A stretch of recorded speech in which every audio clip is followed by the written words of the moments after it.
Hello. This land has mystery. Some of you may call these solar panels, but I call them freedom panels. Let's get to work.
Been good to know you.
Now as for the solar panel itself, it is 210 watts, made by New Power, not New Power, New Power. I just can't do it, Captain. I don't have the power. It is secured with that Sikaflex adhesive, very strong, very durable. If the solar panel comes off, the whole roof is coming off. I mean, this is not going anywhere. You know, obviously I'll check it periodically, but it's so integrated now into the roof that it's kind of like part of the van. So I'm very, very confident that this is not going to go anywhere. And just to make myself feel a little better, I got this stainless steel cable that I attached inside the frame of the solar panel. Who knows if that's going to make any difference going 80 miles an hour down the freeway. Between these 6 points of adhesion and the 2 cables on either end of the solar panel itself, I am mostly confident that this is going to adhere to my roof for the life of the van. The solar panel itself is 64 inches long. A little too long for the van. It fits, but the roof is curved, of course. And so I did get some, these are just 2x4s the back blocks are sitting on, and just covered it in that Sikaflex adhesive. It is really, really strong, so I'm not at all concerned. So I have the Renogy Rover. It's a 30 amp MPPT controller. I was thinking about getting the 40. I also thought about getting the 20. Settled on the 30 and thought maybe I should have gone for the 40 after all. I have difficulty making decisions sometimes. We found that there's some guys out there that really agonize about making decisions. It's not their thing. They waffle, they don't know what they're gonna do. Those guys drive me crazy. What do you think? I'll take it. All right. I don't know. The whole solar power system that I have is way too much for my minivan, but I'm thinking ahead to my next van or my next vehicle, whatever it is, and I'll want more solar. I want an air fryer. An air fryer is like probably number 1 on my list of things that I want to get, because I used an air fryer for the first time last year and it was life-changing. So I want an air fryer. Down here it is a GoWise is the brand, 3000 watt inverter with a 6000 watt surge. This was recommended by Will Prowse on his channel, and that's good enough for me because he's forgotten more about solar power than I will ever hope to know. This GoWise inverter has 3 110 outlets, and it's got USB. One of the plugs is for my fridge, and the white one there is for this power strip that I will use to charge accessories and lights and other random things. I have my 200 amp hour battery made by Chins, Chinese company, as you can probably imagine.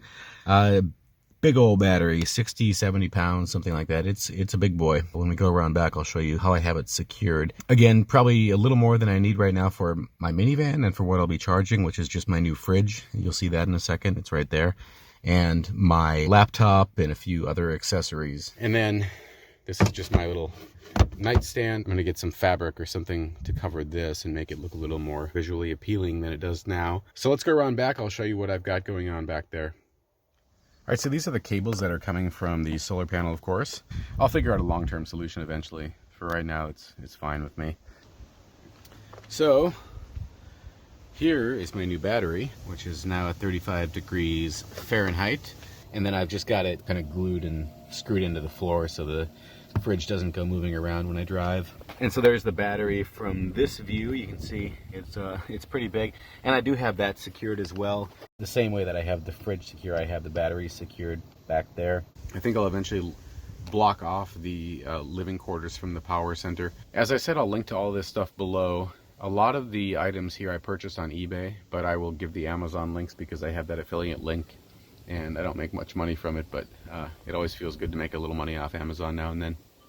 Okay, well, thanks for watching this video. That's all I've got for you on my solar install. I have a few more things to do on the system before it's complete, of course. I still need to install fuses. It is important to put a fuse in there. I did buy a fire extinguisher today, so I'm getting there. In the near future, I'm going to put out a new van tour video because I have made significant changes to the van. Obviously, the solar now is a big one, but also, if you'll recall, I removed my front passenger seat not too long ago. I just removed my stow and go seat, the pop-up seat that was kind of a hallmark of my van. I had to make room for all the solar stuff that I put back there, but also I never really enjoyed sitting in that seat. I know it looked really convenient and like a clever idea to put that there, but I always felt boxed in sitting there. Working at my flimsy desk with my laptop, and every time I had to get up, I would have to move everything out of the way, then get up and out of the van. So I have a new office set up coming soon. It'll be in the front here where I removed the passenger seat. I have to finish everything first, of course, and once I do, I will put out a new video. Until then, I'll see you in the world. Robot, roll call, cabot, gypsy, hi girl, dumb servo.